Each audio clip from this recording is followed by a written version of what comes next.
নমস্কাৰ career plus Assam YouTube চেনেলটোলৈ সকলোকে পুনৰবাৰ স্বাগতম জনাইছোঁ। আজিৰ এই ভিডিঅ'ত আমি আৰআৰবি এনটিপিচিৰ যোনটো CBT 1 হ'ব তাৰ কাৰণে আমি মেথছৰ প্ৰিভিয়াছ ইয়েৰ কুৱেশ্যনছ কিছুমান ডিছকাছ কৰিম। যেতিয়া আমি এটা এক্সামৰ কাৰণে প্ৰিপেৰেশ্যন কৰোঁ, প্ৰিপেৰেশ্যন কৰাৰ আগতে আমি পৰীক্ষাটোত অহা কিছুমান প্ৰিভিয়াছ ইয়েৰ কুৱেশ্যনছ সদায় চাব লাগে। তেতিয়া আমি ধৰিব পাৰোঁ যে প্ৰিভিয়াছ ইয়েৰৰ পেটাৰ্ণটো কেনেকুৱা আহিছিল আৰু সেইমতে আমি আমাৰ প্ৰিপেৰেশ্যন ষ্ট্ৰেটেজি এটা বনাব পাৰোঁ। সেই গতিকে আমি সদায় যিয়ে এক্সাম নহওক আমি তাহাঁতৰ প্ৰিভিয়াছ ইয়েৰ কুৱেশ্যনছসমূহ চোৱাটো বহুতেই দৰকাৰী। চ' ইয়াত প্ৰথমটো প্ৰশ্ন আছিল যে ফাইণ্ড দ্য LCM, এই ফ্ৰেকশ্যনছকেইটাৰ LCM উলিয়াব লাগে। যেতিয়া ফ্ৰেকশ্যনছৰ LCM উলিয়াব লাগে তেতিয়াহ'লে আমি কি কৰিম, যোনবিলাক নিউমাৰেটৰ থাকে, নিউমাৰেটৰ মানে 25, 15, 20, ইহঁতৰ LCM উলিয়াব। LCM অফ 25, 15 আৰু 20। আৰু যোনবিলাক ডিনমিনেটৰ থাকে মানে 7, 28 আৰু 21, ইহঁতৰ গসাগু উলিয়াব 7, 28, 21। ঠিক আছে। এতিয়া 25, 15 আৰু 20ৰ যদি মই LCM উলিয়াওঁ, যদি আপোনালোকে LCM উলিয়াব নাজানে এনেকৈ উলিয়াওক 25, 15 আৰু 20 কিহেৰে যাব, 5ৰে যাব। 5, 5 গুণ 5, 3 গুণ 5, 4 গুণ। অ'কে, চ' LCM কিমান হ'ব, এইফালে হৈ গ'ল আমাৰ 25, 5, 5 গুণ 25, অ'কে, 25, 4, 100 আৰু 103 কিমান হ'ব, 300। তেতিয়াহ'লে LCM হৈ যাব আমাৰ কিমান, 300। আৰু HCF মানে হাইয়েষ্ট কমন ফেক্টৰ, মানে 7ৰ, 28ৰ আৰু 21ৰ। চ' 7ৰ ফেক্টৰছ কি হ'ব, 7 আৰু 1। 28ৰ ফেক্টৰ কি হ'ব, 7 আৰু 4। আৰু 21ৰ ফেক্টৰ কি হ'ব, 7 আৰু 3। চ' তেতিয়াহ'লে 7, 28 আৰু 21ত হাইয়েষ্ট কমন ফেক্টৰ কোনটো আছে, 7 আছে। গতিকে তেতিয়াহ'লে HCF কি হ'ব, 7। অ'কে, চ' তেতিয়াহ'লে আমাৰ ইয়াত শুদ্ধ উত্তৰ কোনটো হ'ব, অপশ্যন A 300/7। চাওক CBT 1ত কুৱেশ্যনছ বহুতেই ইজি আহে যদিহে আপোনালোকে প্ৰেক্টিছ কৰিছে বা থৰলি প্ৰিপেৰেশ্যন কৰিছে। এনেকুৱা নহয় যে ৰেলৱে হয়, NTPC হয় বহুত টাফ আহিব, এনেকুৱা নহয়। NTPC, ৰেলৱে, CBT 1ত বহুতেই সহজ আহে। X is 5 foot tall and he notices that he cast a shadow that is 3 foot long. Then he measures that the shadow cast by his school building is 30 foot long. How tall is the building? এতিয়া চাব, এইটো suppose মই ধৰিলোঁ school building. Okay, school building. Okay, আৰু ইয়াৰ হাইটটো ধৰিলোঁ মই X। ই এটা শ্বেডো ক্ৰিয়েট কৰি আছে কিমান, 30 ফুট। অ'কে, 30 ফুট লং এটা শ্বেডো বনাই আছে। ফাইন, ঠিক আছে। চ' আৰু এইটো হৈ গ'ল সেই Xটো যাৰ কথা কৈ আছে, সিও এটা শ্বেডো বনাই আছে। এইটো কিমান হৈ গ'ল, 3 ফিট। ঠিক আছে। চ' এইকেইটা যদি মই জইন কৰি দিওঁ এনেকৈ যদি মই জইন কৰি দিওঁ তেতিয়াহ'লে মোৰ কি হ'ব, মই দুটা ট্ৰাইংগল পাই যাম। অ'কে, ট্ৰাইংগল পাই গ'লোঁ। মই এই ট্ৰাইংগলকেইটাৰ নাম দি দিওঁ ABC, D আৰু এইকণ হৈ গ'ল আমাৰ E। ফাইন, এতিয়া চাব, মই যদি এই দুইটা ত্ৰিভুজ কনচিডাৰ কৰোঁ ইন ট্ৰাইংগল AB, বুজি পাবৰ কাৰণে ইমান এক্সপ্লেইন কৰিছোঁ, নহ'লে ডাইৰেক্ট কৰি থৈ দিব পাৰি আপোনালোকে যদি কনচেপ্টটো জানে। চ' আৰু DBE, মানে এইটো ট্ৰাইংগল DBE আৰু ABC, এই দুটা ট্ৰাইংগল লৈছোঁ।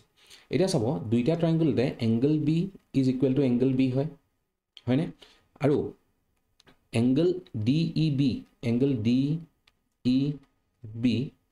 ইকুৱেল টু এংগল ACB হয়নে? এংগল ACB কিয়, দুইটা কিমান হয়, 90 ডিগ্ৰী হয়।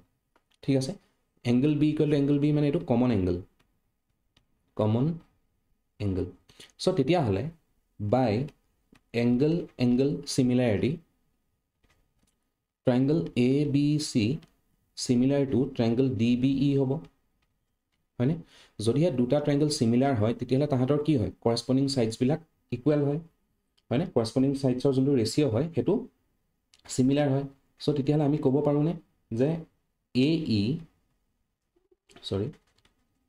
AC by DE is equal two BC by BE হয়নে সো এতিয়া চাব AC আমাক কিমান দিয়া আছে AC টো হৈ গ'ল আমাৰ এটো x হেতু আমি উলিয়াব লাগে DE টো আমাৰ কিমান দিয়া আছিল 5 ফুট 5 আৰু যোনটো আমাৰ BC আছিলে BC টো কিমান আছে 30 আৰু BE টো কিমান আছে আমাৰ 3 সো এটো যদি আমি সলভ কৰি দিও x ইকুৱেল আমি কিমান পাম 3 10 গুণ আৰু এফালে 50 ফুট সো তেতিয়া হলে আমি কি পালো যে যোনটো স্কুলৰ বিল্ডিং আছে সেই বিল্ডিংটোৰ হাইটটো কিমান হৈ গল x is equal to 50 feet option A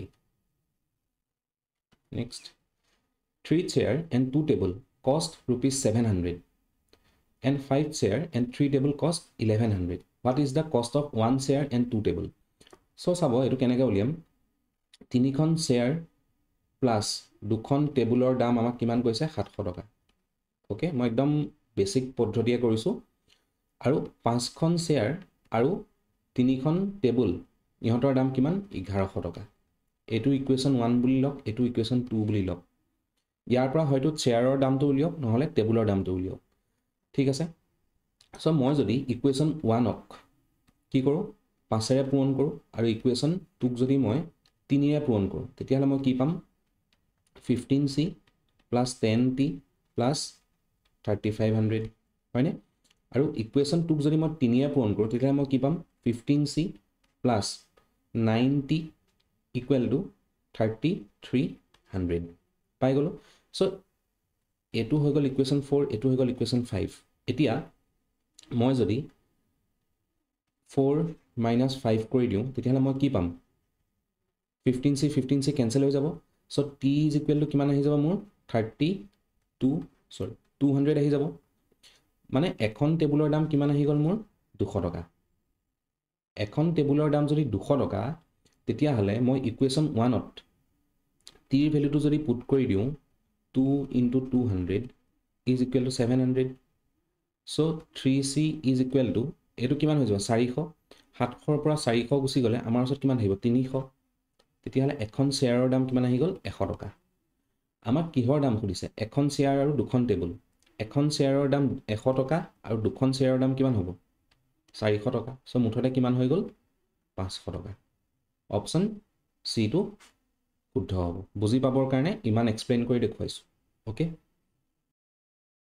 The LCM of two number is 210 if their HCF is 35 and one of the number is 105 find the other number একেবাৰে সহজ আমি জানো যে কি LCM into HCF is equal to সদায় কি হয় product of the two numbers মই কলো যে এটা নাম্বাৰ A আৰু ইটো নাম্বাৰ B তেতিয়া হলে আমি কি জানো যে LCM into HCF is equal to product of the two number আমাৰ LCM কিমান দিয়া আছে 210 HCF কিমান দিয়া আছে তাহৰ 35 এটা নাম্বাৰ 105 দিয়া আছে মই সাপোজ ইটো নাম্বাৰ B বুলি কলো B টো উলিয়াব লাগে সো সলভ কৰি দিওক 210 into 35 divided by 105 ওকে 105 ক আমি 2 গুণ হয়নে 210 হ'ব তে 35 into 2 হলে আমাৰ B ৰ ভ্যালুটো আহি যাব কিমান 70 অপশন B দেখিছে একেবাৰে সহজ প্ৰশ্ন আহে জাস্ট আমি প্ৰেক্টিস কৰিব লাগে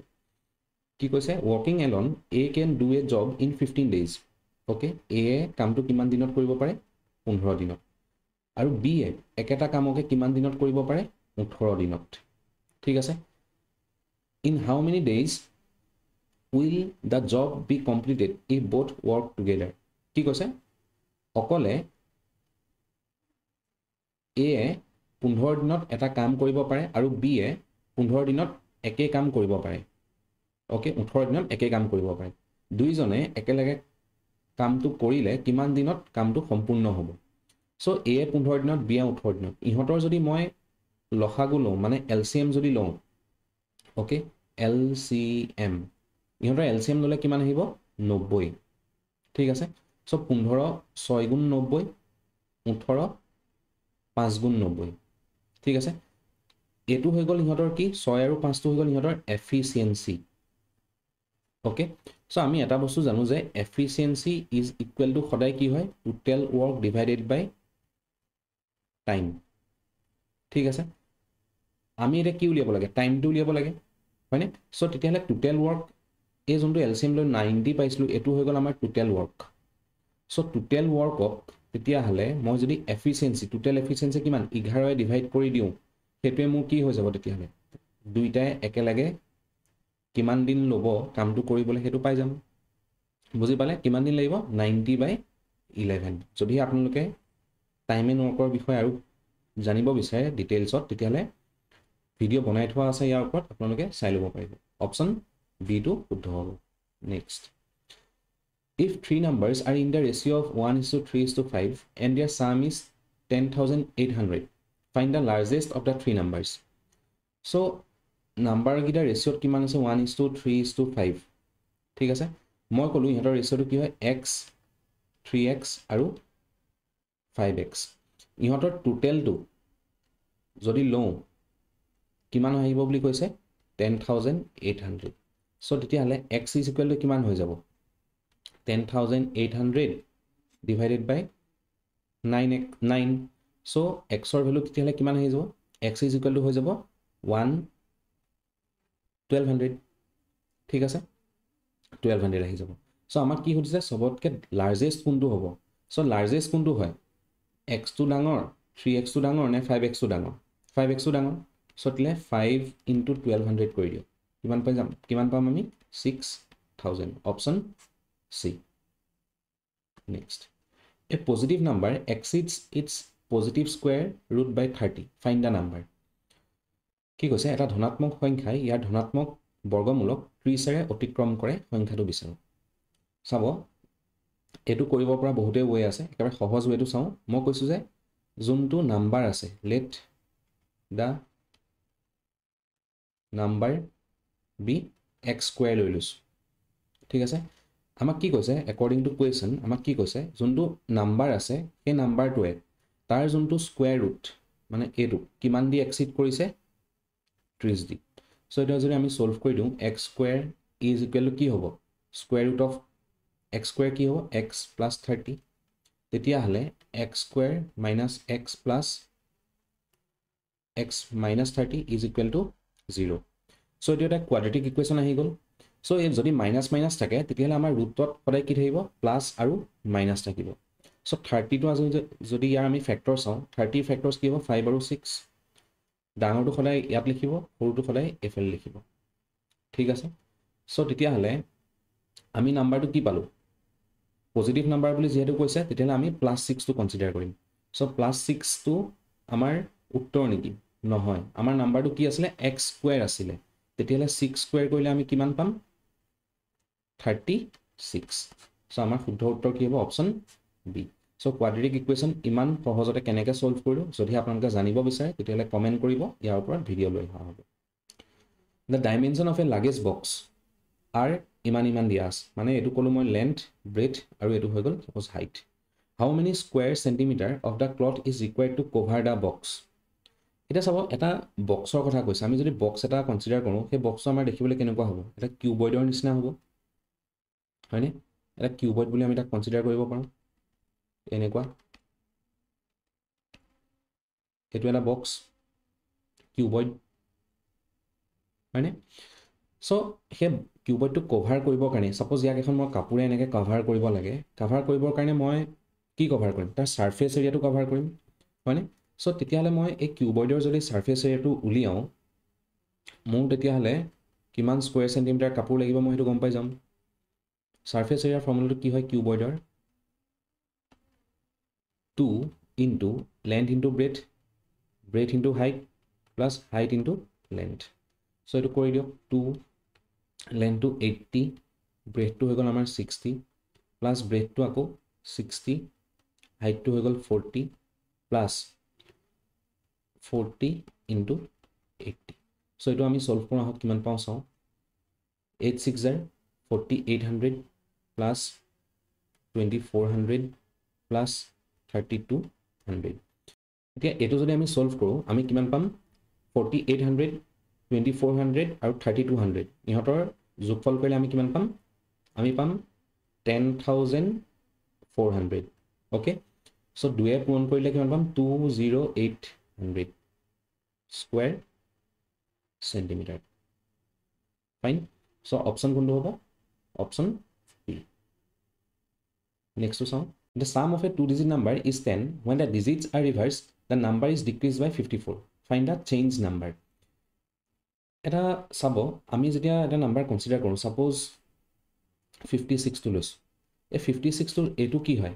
টেন্স প্লেচ আৰু এইটো হৈ গ'ল আমাৰ ওৱান্স প্লেচ, হয়নে? এতিয়া মই যদি নাম্বাৰ ডিজিট দুটা কনচিডাৰ কৰিছোঁ, এটা ডিজিট হৈ গ'ল এক্স, ইটো ডিজিট হৈ গ'ল ৱাই, তেতিয়াহ'লে মোৰ নাম্বাৰটো কি হ'ব? তেতিয়াহ'লে মই নাম্বাৰটো এনেকৈ লিখিব পাৰোঁনে? 10x প্লাছ ৱাই বুলি পাৰোঁ, য'ত এক্স আৰু ৱাই কেইটা কি হয়? এক্স আৰু ৱাইবিলাক ডিজিটছ হয়, ডিজিট অফ দ্য নাম্বাৰ। ঠিক আছে, এতিয়া কৈছে এই যোনটো নাম্বাৰ আছে ইহঁতৰ ডিজিটৰ চামটো কিমান হৈ গ'ল? 10। আৰু মই যদি ডিজিটবিলাক ৰিভাৰ্চ কৰি দিওঁ, তেতিয়াহ'লে এই যোনটো নাম্বাৰ থাকিব, এই নাম্বাৰটো ডিক্ৰিজ হৈ যাব কিমান? 54 দি।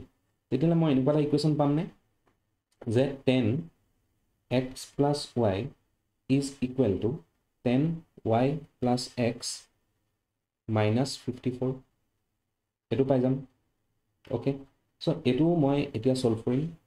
10x plus y minus 10y minus x is equal to 54। চ' ইয়াত আমি যদি চাওঁ কি হ'ব? 9x minus 9y is equal to 54। Okay, so' ইয়াৰ পৰা মই x মাইনাছ y কিমান পাই যাম? 6। x প্লাছ y 10 আৰু x মাইনাছ y হৈ গ'ল মোৰ 6, হয়নে? চ' এতিয়া মই যদি 1 প্লাছ 2 কৰোঁ, 1 প্লাছ 2 কৰিলে মই কি পাম? Twice x is equal two 16। So' x is equal two মোৰ কিমান আহি যাব? 8। এক্সটো আহি গ'ল 8। এক্সটো যদি 8 হয়, ৱাইটো কিমান আহিব? ৱাইটো আহিব মোৰ 2, হয়নে? ৱাইটো 2 আহি গ'ল। কেনেকৈ আহি গ'ল? মই এক্সৰ ভেলুটো ইয়াত পুট কৰি দিলোঁ। 2 8 plus y is equal to 10, therefore y is equal to কিমান আহি গ'ল মোৰ? 2। অ'কে, এনেকৈ মই পালোঁ। তেতিয়াহ'লে মোৰ নাম্বাৰটো কিমান হৈ গ'ল? মোৰ নাম্বাৰটো কিমান হৈ গ'ল? মোৰ নাম্বাৰটো হৈ গ'ল তেতিয়াহ'লে 10 ইনটু 8 প্লাছ 2, হয়নে? চ' দিছ ইজ ইকুৱেল টু কিমান হৈ গ'ল? 82। কিন্তু চাওক, অপশ্যনত 82 আছে। আমি যদি 82 চুজ কৰি দিওঁ, এতিয়া আমাৰ ভুল হ'ব। কিয়? আমাক কি সুধিছে? চেঞ্জ কৰি নাম্বাৰটো কিমান হ'ব সুধিছে, মানে ডিজিটবিলাক উল্টা কৰি নাম্বাৰটো কিমান হ'ব সুধিছিলে। ডিজিটবিলাক উল্টা কৰি আমি সংখ্যাটো কি পাইছিলোঁ? 10y প্লাছ এক্স পাইছিলোঁ, হয়নে? চ' 10y প্লাছ এক্স কৰিলে মোৰ এই 82টো কি হৈ যাব? 28 হৈ যাব। মানে অপশ্যন বিটো শুদ্ধ হ'ব। Next, the income of A and B are in the ratio of 3:2 and their expenditures are rupees 14,000 and 10,000 respectively. If A save 4,000, then B's saving will be. চাব, যোনটো ইনকাম থাকে সেইটোত সদায় আমাৰ কি থাকে? তাত থাকে আমাৰ সদায় ছেভিংছ আৰু এক্সপেণ্ডিচাৰ। অ'কে, এই দুইটা আমাৰ যোগ হৈ থাকে। আমাক এ আৰু বি, এৰ যোনটো ইনকাম সেইটো কিমান বুলি কৈছে? 3x আৰু বিৰটো কৈছে 2x। ঠিক আছে, এতিয়া এৰ যোনটো ইনকাম, যোনটো 3x, তাৰ ছেভিংছ কিমান বুলি কৈছে? 4,000 টকা। আৰু এক্সপেণ্ডিচাৰ কিমান বুলি কৈছে? এক্সপেণ্ডিচাৰ হৈ গ'ল আমাৰ 14,000 টকা, হয়নে? চ' তেতিয়াহ'লে এক্সৰ ভেলু কিমান হৈ যাব? 14,000 আৰু 4,000 কৰিলে আমি পাম 18,000। তেতিয়াহ'লে এক্স ইজ ইকুৱেল টু হৈ যাব আমাৰ 6,000। এক্স ইজ ইকুৱেল টু যদি 6,000 হয়, তেতিয়াহ'লে 3xৰ ভেলু কিমান হ'ব? 18,000, হয়নে? আৰু 2xৰ ভেলু কিমান হ'ব? 2 ইনটু 6,000 কৰিলে আমি পাম 12,000। ঠিক আছে, আমি বিৰ ছেভিংছ উলিয়াব লাগে। আমি বিৰ ইনকামটোতো গম পালোৱেই। বিৰ ইনকাম কিমান? 12,000 টকা। বিৰ ইনকাম 12,000 আৰু বিৰ যোনটো এক্সপেণ্ডিচাৰ আছে সেইটো আমাক কিমান দিয়া আছে? 10,000 টকা। 12,000 টকা ঘটিলে 10,000 টকা খৰচ কৰিলে ছেভিংছ তেতিয়াহ'লে কিমান হৈ গ'ল? 2,000 টকা। সেইটোৱে আমাক উলিয়াব দিছিলে অপশ্যন বিটো শুদ্ধ হ'ব। চ' এইখিনি আছিলে প্ৰিভিয়াছ ইয়েৰৰ কিছুমান মেথছৰ প্ৰশ্ন। আপোনালোকে দেখিলে যে মেথছৰ প্ৰশ্নসমূহ বহুতেই ইজি আহে, জাষ্ট আপোনালোকে অলপ প্ৰেক্টিছ কৰিব লাগিব। আৰু যদি আপোনালোকে এনেকুৱা আৰু ভিডিঅ' বিচাৰে তেতিয়াহ'লে কমেণ্ট কৰি জনাব। ভিডিঅ'টো ভাল লাগিলে লাইক কৰি দিব, শ্বেয়াৰ কৰি দিব, আৰু চেনেলটো যদি ছাবস্ক্ৰাইব কৰা নাই ছাবস্ক্ৰাইব কৰি ল'ব। ধন্যবাদ।